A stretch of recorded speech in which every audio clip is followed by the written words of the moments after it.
Hey everybody, and welcome back to Modo with Ellery. And in this episode, we're going to be looking at camera matching and camera projection, painting camera-based images onto geometry so that you can have a 3D representation of something that exists inside of a real photograph. There is not a lot of information out there on this, just because this is something that was introduced, fairly recently in the lineup of Modo tools. You could always do it manually before, but just since 902, we've got the actual camera matching functionality. So we're going to look at how to apply that, and then some different ways that you can use it to be able to really improve various workflows.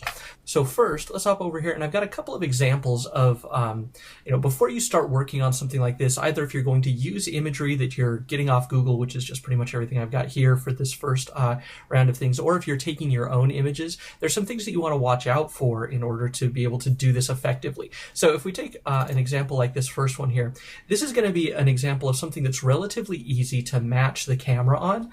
And the main reason for that is we have really nice parallel lines that are running in several different directions. So in order to set up a good camera match, you need to be able to identify two different directional planes. So in this case, we're going to have a plane that's going to be going here flush with this face of the building, and then another one going with this face.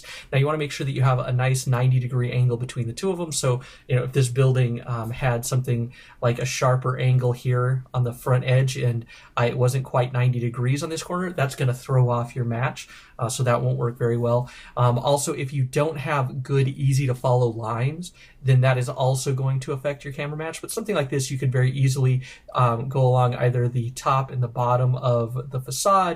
You could go along lines for the windows, and you could do that for both this face here and this face here. So this would work pretty well, but it does present one of the major problems that we'll see when you're trying to do this kind of work, especially if you're going to be moving your camera in the scene, and that is the issue of occlusion, or things in the image that are hiding something else behind it. Not to be confused with like ambient occlusion, but actual occlusion based off of the camera. So the camera right here, we have this big tree right here, or a couple of trees actually, and they're hiding this big chunk of the street, and it looks like a parking lot behind here. So if I want to move the camera, say to the right of here, I'm going to have to paint a new street to go behind this tree, and I'm also going to make sure that I have some geometry that will cover the general area of this tree and create a separate piece. I'll go over the rough idea of how to do that, but we'll look at a continued version in a future episode. So you want to be careful of occlusion, and that's going to be one of the main things. The first main thing was good parallel lines running in two different planes. So in this case, this one and this one. Second thing to look for is occlusion. And to see more on occlusion, here, let's hop over to this image here. See, this kind of a thing is going to be extremely difficult to do. Not impossible by any means, but it's going to take a lot of work creating several different layers in Photoshop, or even in Modo, you could use the paint tools. But the problem you're going to see is that with the occlusion of all of these pillars, you'll need to both create a separate alpha for each of these pillars. Unless you can create exact geometry to go with them, then you can probably forgo the alpha. But what you'll also have to do then is paint behind, so that you can say, get this back wall, which is covered by this pillar, this pillar, this pillar, this pillar, this pillar. You get the idea. And also some things like part of this pillar here is being covered by this pillar. So you're going to have to do a lot of different levels of paint behind work in Photoshop in order to bring in additional data that isn't in this camera perspective. Now, one thing that you can do is you can take several different vantage points, in which case you would have to solve those all manually, or you can set it up with a tracked camera, but again, something for a future episode. So occlusion like this, be careful with. It's going to be really difficult to work with, and it's also going to be very frustrating if it's the first time you're ever really trying this. So I'd recommend finding something without that much occlusion so that you can get a little bit of a better result. Continuing on here, the next thing that you want to pay attention to is some things like slopes on your main geometric planes. So in this case, we've got nice parallel lines along this face of the building and along this face. So that's going to make it fairly easy to set up the initial camera. But if you look at the parking lot, it has this big slope here, and it's going to go downwards from this left side of the building down through here. So again, this isn't something that makes this impossible or that difficult to do, but it's something you want to take into account. And instead of working from a ground plane and moving up or something like that, you would want to create the building, up to a point, maybe up until this edge here and this edge running across here, and then extend your geometry down and build your ground plane based off of the building so that you get the proper slope in here. Otherwise, trying to either match your camera to this slope is going to throw everything off, or trying to match the camera to this and then build the ground plane from your camera match along the building is also going to be very difficult. So something else to look out for, though, again, not super difficult. And again, here we'll also see that we've got some occlusion issues here with the light. Now, this would probably be the kind of thing that personally I would probably just paint out, or you could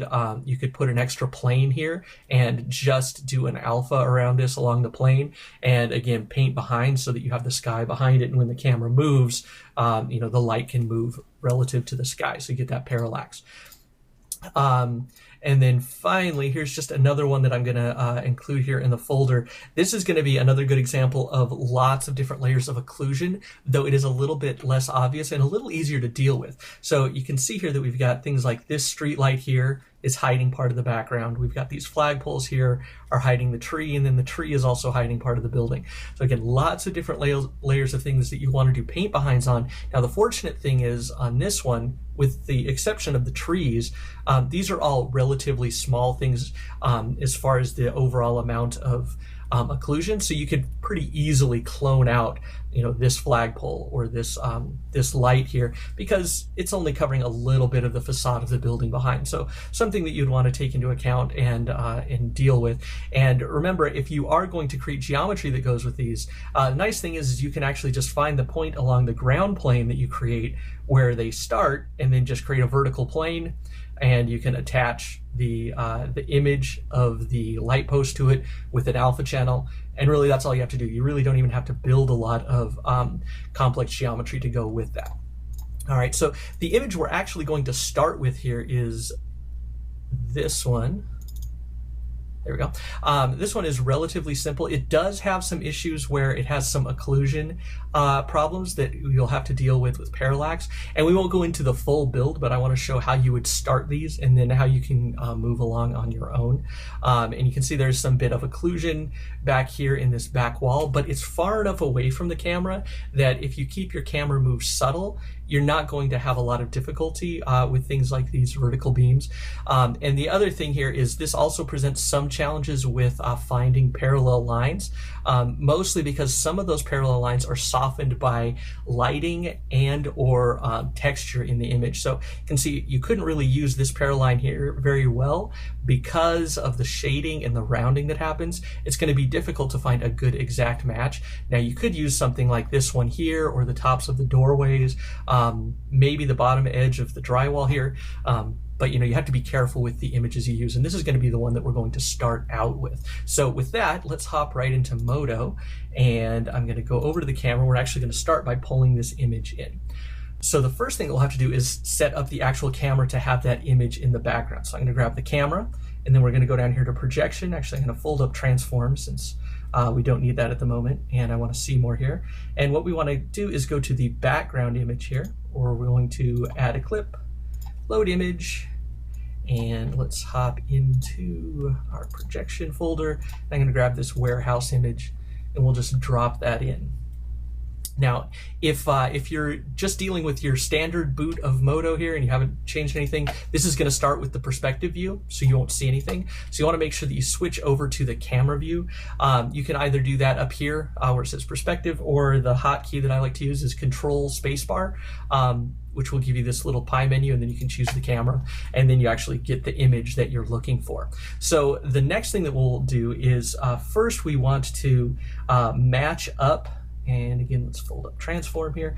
We want to match up the resolution of the camera to the background image so that we don't get any kind of scaling or stretching of the image, because that's going to affect our actual camera match here. So we're going to go ahead and click on set resolution from clip. Okay. And you can see that it just made a very, very slight adjustment there. And now what we're going to do is we're going to click on match background, and that's going to bring up our camera matching tools. So with this, we'll draw two individual lines, two sets of lines rather, two parallel going along one wall and then two parallel going along another wall. And those are going to be used to identify the vanishing points for those two axes. All right, so what I'm going to do here is I'm going to just maximize this view, because you want to be able to have as much space as you can to see this clearly. And I'm going to use this top edge right here, because this is nice and straight and fairly easy to see. And I'm going to start it where there is an overhanging piece of wood here. So let's just click and drag this down. And again, I'm going to go and end it where there's a piece of wood, because now as I right click, I can actually see the definition better. And I've got kind of a bit of a black shadow line right there, which is what I'm actually going to aim for. Let's go for there. And then right there, so there's one of them. And looking along here, I'm going to give this a try. And nice thing is you can always just reset the camera and try these again, and it is fairly easy to set up multiple times if it doesn't work the first time. But I'm going to try the bottom edge of this drywall, and the reason I'm going to try that instead of the top edge of the door is just that I have a little bit more separation, and the more separation I have between these parallel lines, the little bit more margin of error that we get with the actual placement of these. Because if they're really close together and off by, say, 1 pixel, then that's going to make it a bigger error relative to the space between the lines. And then that's going to result in a, shall we say, wonkier solve on the camera. So the more space that you can have separating the lines on each plane, the easier time you're going to have getting a decent solve. So let's go ahead, and I'm going to start down here at the bottom edge of this drywall. And we're hoping that the drywall is level along here. It looks fairly close, so we're just going to go with it for now. And so let's just right click on the circles here to zoom in, and then we can just align these a little bit better. And there we go. I think that works pretty well. So now we're going to do the same thing here along the left-hand side. Now, you notice that this wall, we have nothing along the baseline because of all this trash down here, and that's going to give us a little bit of a problem here. Now, what we do have is a nice straight line here, and what I'm going to do is I'm going to choose this line here. So let's just go ahead and draw it out. And notice when you've moved on to a separate plane, it now changes color. So the red lines will go along one plane and the blue will go along another. So let's line this up there and there. And then I'm going to go as high as I can up here.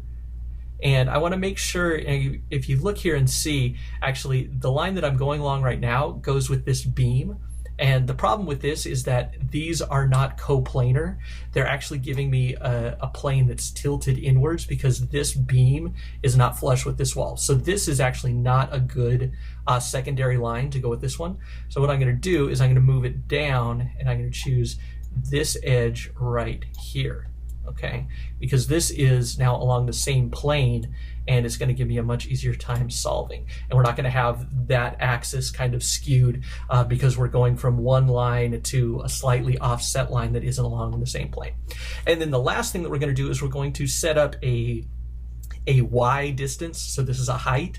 And what I'm going to do here is I'm just going to find a nice spot at a doorway, something like, let's see, let's just go right in here, right here.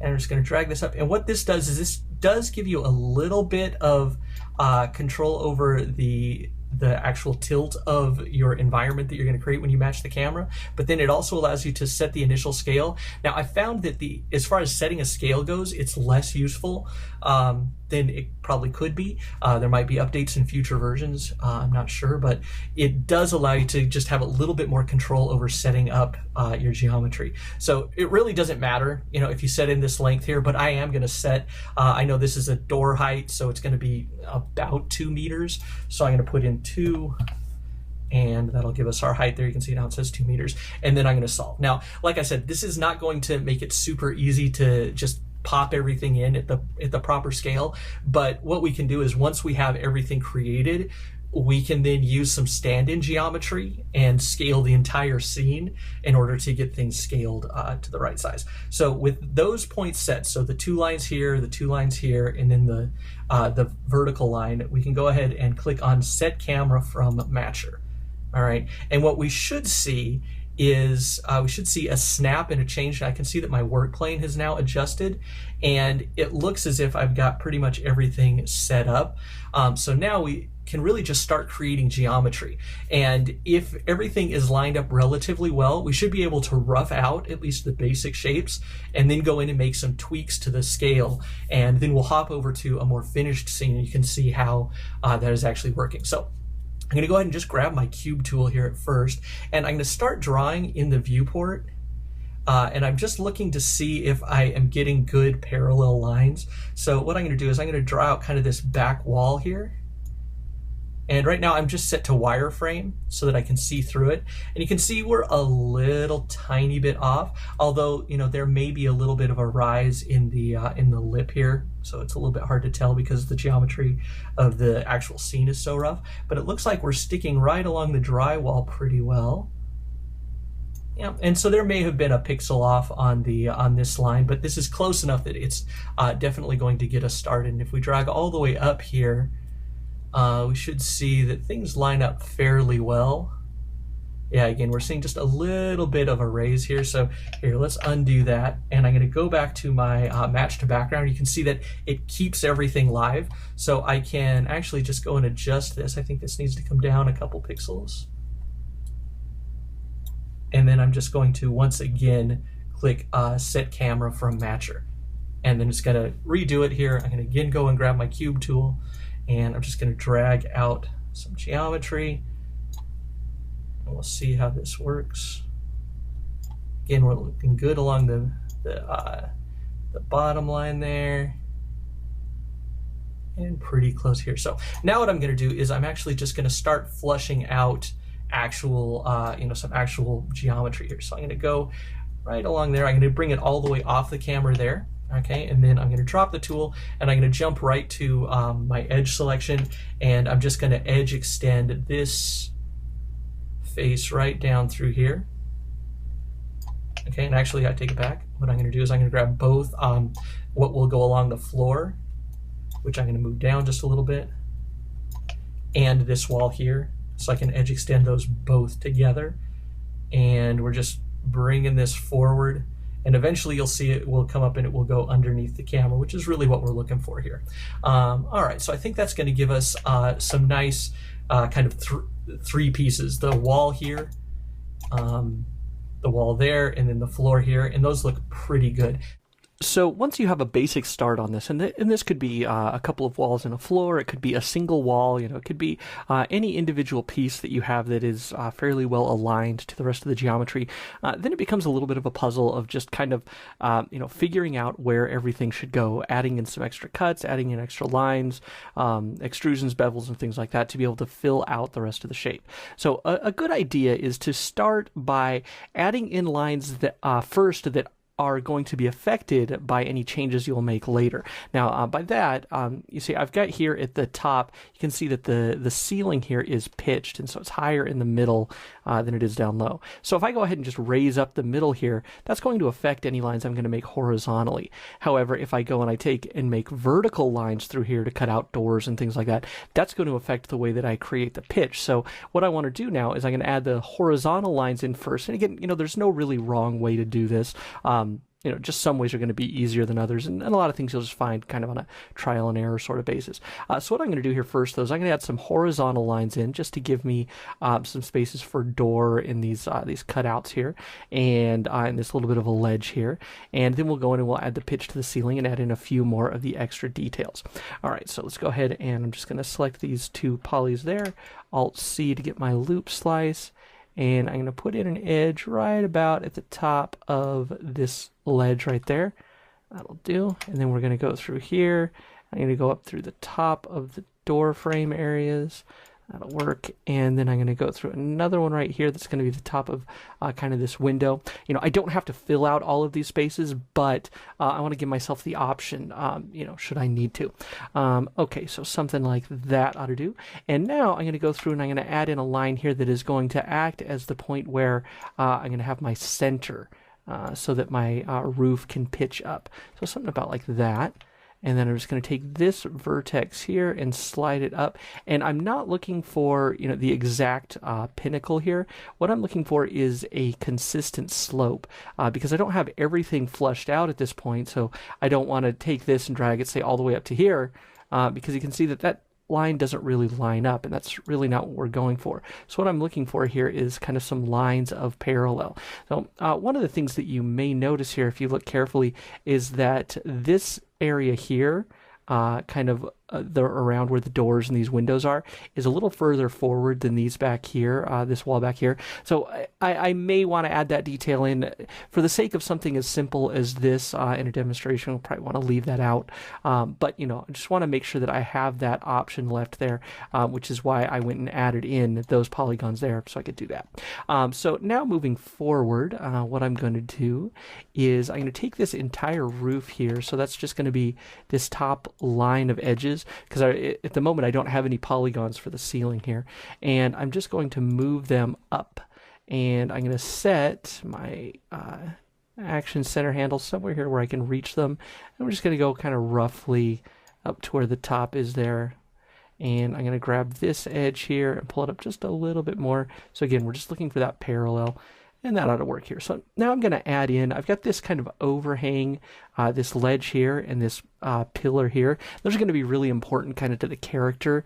And as we move a camera at all, we're definitely going to see that. So let's go ahead and start by adding in an edge right along there. So something like that ought to be good. Okay. Just like that. And now I'm going to just eyeball in a back side to this. This is going to be the corner that is directly behind this foremost corner. And I'm just going to eyeball it, like I said, because here at first, I'm really not going to be able to get it exactly. So let's just go about there. And now what I'm going to do is just grab these polys through here, and I'm just going to bevel these and pull them forward. And the only thing that I'm looking for is for the edge on the left, so this front edge, to line up, and the back edge might or might not. But I can go through here now that I've got those in. Let's cut over to a perspective view, and let's just go to solid shading, or better yet, let's go to textured, a little bit easier to read here.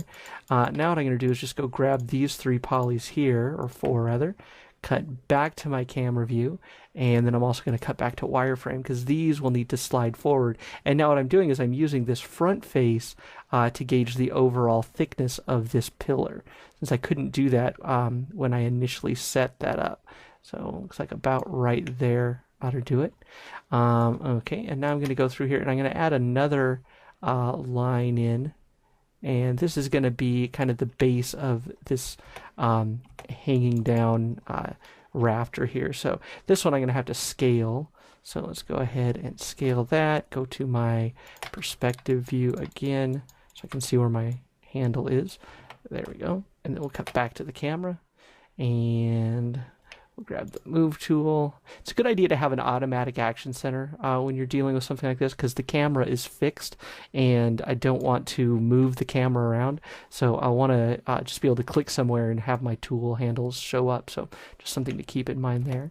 All right, so now I'm going to grab just this front face here, and I'm going to bevel this out.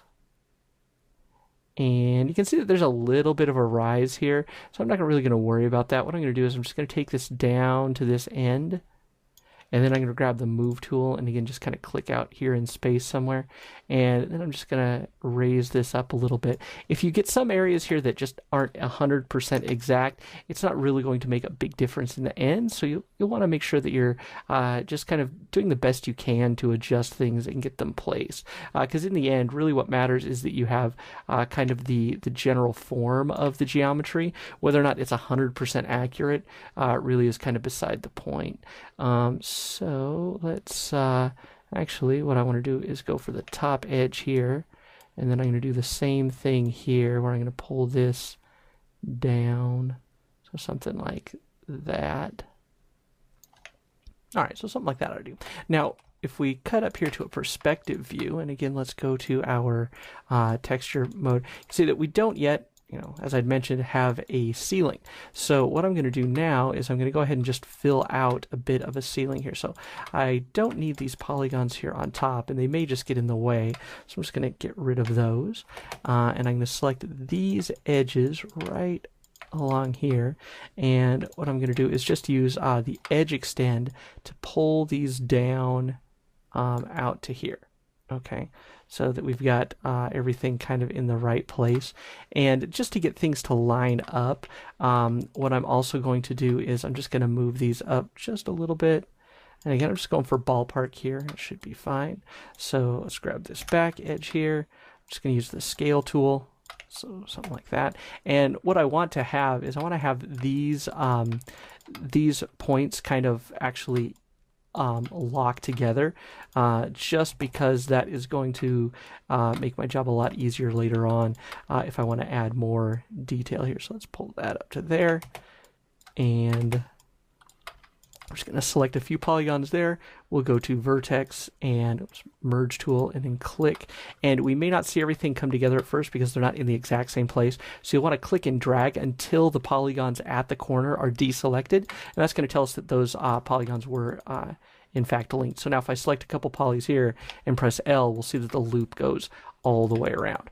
Okay, and now I do have an open space back here. So what I'm going to do just to kind of clean this up is I'm going to go ahead and actually here, let's go through here, and I'm going to add in one extra edge right there.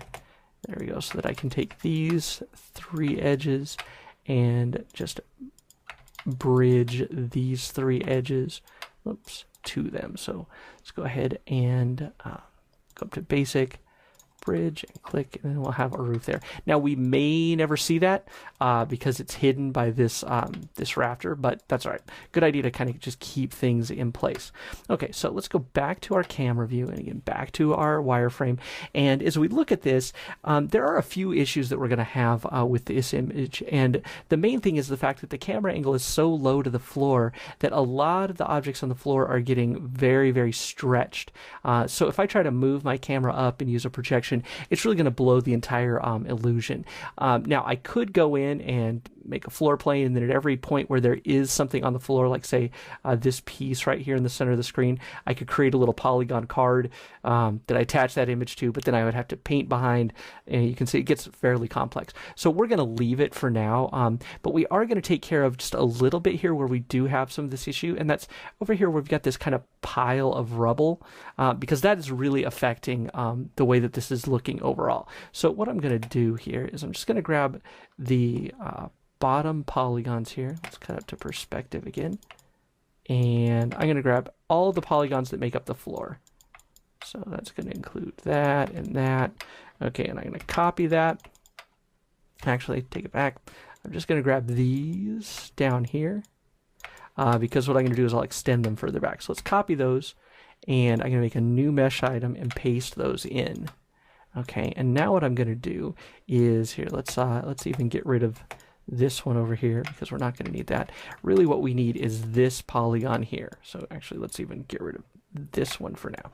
All right, so now let's hide our main mesh, go back to our camera view, and what I'm going to do with this is I'm going to move the edges around until they kind of line up with the edge of the rubble. So let's go to there.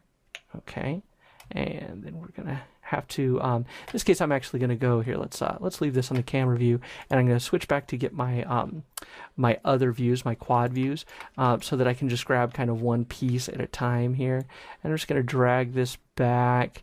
There are 2 kind of little small piles of rubble here, so I'm going to start with this one here that's more up against the wall. And what I want to do is I want to take this and kind of overlap the back wall, overlap the side wall, okay? And now I've got this this little chunk of polygons. So I'm going to press Shift D to start subdividing this a little bit, okay? And then what I'm going to do is I'm going to grab this back piece here, and I'm going to use the Move tool, and then I'm going to turn on a soft selection fall off. And what I want to do here is just kind of increase the amount of space that my fall off is taking up. And then I'm just going to pull this up until I reach kind of the top of the rubble. And I think I'm going to want to use an ease in fall off. There we go. So now I've got this kind of pile here. And you can see it is a little too wide, which is okay. So all I have to do here is use my scale tool, turn my soft selection off, and let's just scale it back in this way until it pretty much lines up with that pile of rubble. Again, we're not going for anything 100% perfect here, just the general idea. So something like that ought to work. And so now you can see we've got a pile for the rubble here.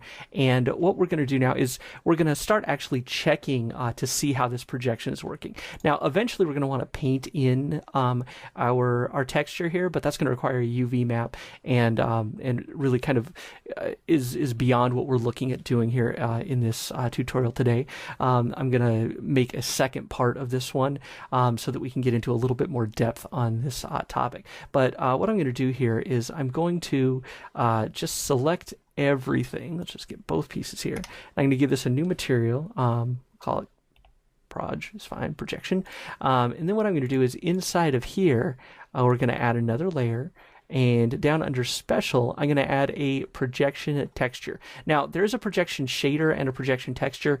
I'm not going to get too much into the details here, but a projection shader is its own kind of built-in inclusive shader and would go above the base shader. A projection texture is just going to go inside of a normal texture or material layer here. So now if I take this, if I go to the default view, we're not going to see anything because the projection texture doesn't work with default view. So we have to go to advanced. In the advanced view, though, will actually give us this. However, one thing we'll see is because we're just using diffuse color, it's not going to show up right now. So what I'm going to do is I'm going to change this to luminous color, and then I'm going to give the material, I'm going to make it just a traditional shader, no diffuse, no Fresnel, and I'm going to set the luminous intensity to 1, and there you go. Now we can see we actually get everything to pop in here. So if I now cut over to my perspective view, I can actually see that we've got everything in there. And for a lot of this, it's working pretty well. If we look here at this rafter up there and I move around, that's actually working pretty well. This beam here is working. I probably want to cut out a little bit more for the door, as well as do some other things for those doors. And the pile of rubble here is working fairly well too. I may want to do a little bit of tweaking on the shape, you know, like right here probably needs to come down a little bit. And you can see as we move there, you actually get the texture swimming through it. So once we have this projection texture on here, it becomes a little bit easier to kind of tweak and adjust because we're not stuck doing things only from the point of view of the camera. So let's just kind of move this down. I'm looking for just a little less stretching. Now remember, we're not going to try and fly up to this and look at it like that. So this is just to give it a little bit of depth so it's not totally flat like the floor. But you can see that the floor is extremely problematic. Now if I go to the camera view, and here, let's actually duplicate our camera here. So let's take the camera and duplicate it. And then this camera I'm going to unlock. So we just right click, choose lock, unlock, and then we make sure that we are on camera 2. And let's actually head over to the animate tab here so that we can set a couple of keyframes. So let's grab the camera. I want to keyframe position and rotation. Let's go to camera 2. And then let's go down to frame 120 here, and I'm just going to pull forward. And you can see that this floor is stretching really pretty badly. And if I pull up above, it gets even worse. So now to get this to work, I'm actually going to have to get even closer to the floor, and so really it's going to just be extremely problematic. So because of the vantage point of the original photo, this floor is going to be largely unusable, but that's okay because we can actually get around that. So I'm going to go and I'm just going to kind of pull over here, and then I'm just going to tilt up like that so that over the course of the animation, again, just ignore the floor for now, we can see that this is actually working pretty well. We can see where we have geometry placed, like the pillar, this arch here, the pile of rubble. We're actually getting a decent sense of parallax. Now, I could go in and add in some more bevels for depth into these rooms back here, or I could bevel and put them back in there and put a separate material on there. I don't have to use the projection texture on everything, but if you mix kind of the projection texture along with some other things, you can actually get something that's fairly interesting. So I'm going to go grab all of these polygons here for the floor here, right? And I'm going to press M, and I give these a new material that I'm just going to call floor. Okay, so for right now, it's just going to be obviously just kind of a gray color, which at least for the moment now, it's not quite so distracting. And remember, we do have a luminous value set to this texture, so it is going to cast light in here. We're going to need to augment that light a little bit if we want a good finished render, but this is going to get us started pretty well. And to here, I could just go in and let's hop over to the render view, and let's start the render up here. You can see that this right now, it has this reflective material on it, just the base material. I don't want to use that, so I'm just going to throw on just a really basic concrete. So let's go to stone concrete, and let's do something fairly simple. Let's put concrete 02 on there. And this is initially going to go to a UV map, which I have not set up yet, but there you go. You can see that we're kind of getting the idea here. Let's go ahead and take our UV wraps and let's increase it to 8 on the horizontal and vertical, so it's a little bit smaller. And there you can kind of get the idea of what's going on. Now, see, we have this really odd shadow because the incomplete floor, but if I turn off the directional light, you can see that we kind of are starting to get an idea here. And then just to go one step farther here, I'm going to go to environments. Let's choose an indoor environment, and I'm just going to look for something of similar values. I'm not going to worry about color. I think maybe this interior probe here is pretty good. The only thing is it's way too warm. So all I'm going to do is go down to my environments, and I'm going to add a process layer, and I'm just going to pull back my saturation, maybe 40 or 50%. There you can see it kind of tones down that warmth. It makes it work a lot better. Actually, let's go a little bit more, maybe to 60%. There you go. So now you can see the floor is starting to fit in. This is not the floor that I would want to use if I want to focus it all on it, mainly because you'll see that it doesn't hold up at this low level. But, you know, if I were to go into my camera view here and turn on depth of field, you're going to notice something really quick here, and that's that the focus is insane, and that's because we come to the last point that I want to talk about here, and that is scale. Now, if you remember, we did set up a 2-meter height for this doorway, but let's go back here and see what happened to that in the model view. So now we come to kind of the last point that I wanted to discuss here in this episode, and that is the subject of scale here. So if I take and select a couple of polygons here that kind of represent the height of the door, if you recall, we set this to be 2 meters from the base of the drywall down here to the top was 2 meters. So that means with these 2 polygons selected, should be just a little over 2 meters. But if I go up here to view and turn on my dimensions tool, you'll see it's only 370 millimeters. So it's really only 1/6 the proper size, which is not what we want. So what I'm going to do here, I'm going to cut back to my main camera here for a moment. And I'm actually going to delete this animated camera for now because I'm going to move things around, and I don't want to have to worry about parenting an animated camera here. And I was just looking at the stuff anyway. I wasn't really setting up any finished animation. So now what I'm going to do is I'm going to take here and I'm going to add a locator. All right, and if you look here, that locator added at the origin is way over here. So I'm just going to center this up with the geometry, and this is something that that you want to take into account, because you can get something that's going to look a little bit closer in alignment when you're setting up your camera match. But in the end, you take so much time fiddling and adjusting with it that it takes much more time than simply kind of adjusting your scale and position after the fact. So that's what we're going to do right now, is we're just going to adjust the position and the scale here using this locator. All right, so let's go ahead and I'm going to take, and now before I go ahead and parent these, I'm going to go ahead and I'm going to start just by unlocking this camera from the moment. You want to make sure that you lock that again later, just because it can cause some problems otherwise. And then I'm going to parent these to the locator. And then we'll select the locator, and I'm just going to zero out the position. So let's go to 0, 0, 0. You see that nothing changed here on my camera. It all looks the same because the nothing has moved with regards to the other pieces. So everything is in the same relative position. All right, so now if I go here and look, this is 370 millimeters. So I need about 6 times this size to get this to really work. So what I'm going to do is I'm going to take the locator here, and I'm going to make sure that we are in item mode. There we go. And I'm going to set my scale here, and let's just start by going up to 600%.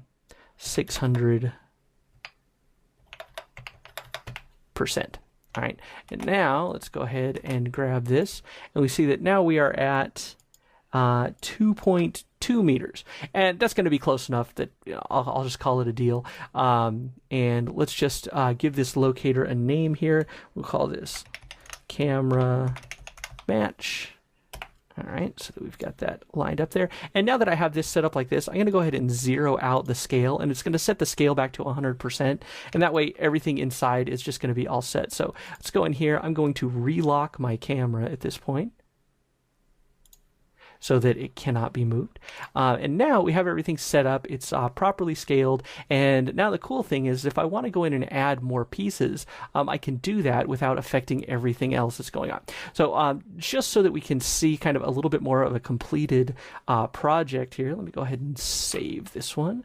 We'll call this Camera Match 3. Let's hop over here, and I've got this library setting, and this is taken from another photograph, and this one has a little bit better vantage point, though it is a more complex scene. So if that file opens, there we go. I can see that we have this entire scene built up here, all right, into a few different pieces. So I've got this kind of arcing piece back here. It's just kind of a decorative piece with some pillars on it. I have kind of the overall background walls and things. I've got the floor, and then I even have kind of all of these individual pillars. Now, these would not be really necessary unless I was going to completely rebuild the entire scene, and that would include stuff like the background. But these can be really helpful as you get started kind of placing things. And there are a couple of different things that you can do with this. So, for example, here I've got this this old Lux mech in here from, I don't know, version 201 or something like that. And I've got our guy in a suit down here. So if we go over to the render view, I've got a couple of different sets of geometry here that you can look at. So let's go to, let me go to my camera. And we'll give it a second to catch up. Oops, I'm at 100% full resolution. So let's turn off that full resolution so we get a faster render here. And what you can see here is right now what we're looking at is the shadow catcher geometry. So that's pretty much all of the geometry here just set up as a shadow catcher. And the cool thing about that is now you can see that this guy standing back here, he's actually hidden by this this bench. So he will work properly if I move him around in space. So let's go over here. If I were to get him and grab him, say, and slide him over this way, I'll actually see that he will properly move out from behind that. If I slide him forward a little bit, you'll see that his shadow properly falls onto the planter right there, and also the shadows for the mech and everything work out well also. So I've also taken and I've done 3D versions of the umbrellas here just to give myself a little bit more flexibility with how those are working. If I wanted this to work well on just a pure camera projection level, I would want to include at least something to catch the geometry for those. Since they are kind of hiding and occluding some other things, I would actually have to also do a paint behind here. And the same thing here with this tree. Now, right now you can just see straight through it in some pieces, but I would want to create a card for the tree, paint behind, and fill that out. But if we go down here, let's go ahead and hide our shadow catcher geometry. And I'm going to bring in the pillars and the background. And this is essentially everything just constructed now in 3D, and it's actually going to render. And I've taken and I've done just kind of a moderate job of matching up the lighting and everything, just so that we get a rough idea of how this is going to work. And you can see that we've got this whole projected piece back here. Actually, let's hide the background so we can see. This is just a portion of a cylinder in the very background. But if I hide that, we'll see the photo come through, and it will even come through all of the little pillars here. And it will allow you to kind of see everything through here.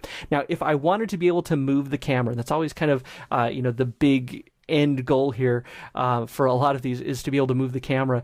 But that's not 100%, the most important thing always on a scene like this.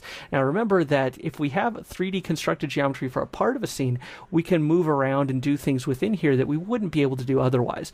I could run simulations, I could send some particles through here, and they're going to catch and collide with all of the geometry that's here. I could take this geometry and export it to something like RealFlow, and I could flood this out. You get a lot more possibilities and a lot more options for things that you can do once you have, a 3D representation of your two-dimensional scene. So let me know in the comments if you'd like to see a more complex look at a build of something like this, and if you'd like to see something like using multiple photographs to be able to get all of the occluded pieces and end up with a more fully navigable scene. Let me know if something like that would be of interest to you. It would probably come out as a multiple part piece, just because these videos are going to get really long otherwise. But let me know if that's something you'd be interested in. It'll probably be something like the camera tracking one that came out to be 3 parts. It would probably be about 3 parts to do that. But let me know if that's something of interest. I'm going to do one more video that's also going to cover projection painting, just so that you can have some more 3D painted textures here inside of your environment. But hopefully this will give you an idea as to how you can use camera matching and some simple modeling techniques to be able to create fully fleshed out scenes based on your two-dimensional photographs and be able to pull them into the 3D realm. If you like this video and videos like it, you can subscribe and follow me on Patreon. That's patreon.com/Ellery. You can subscribe there and get all of these videos in downloadable format, as well as all of the content scene files and any additional imagery that I use. You can also get these in an a la carte fashion, 1 episode at a time, on Gumroad, and that's gumroad.com/Ellery. Hopefully this has been useful to you. Go make something cool, and I'll see you in the next one.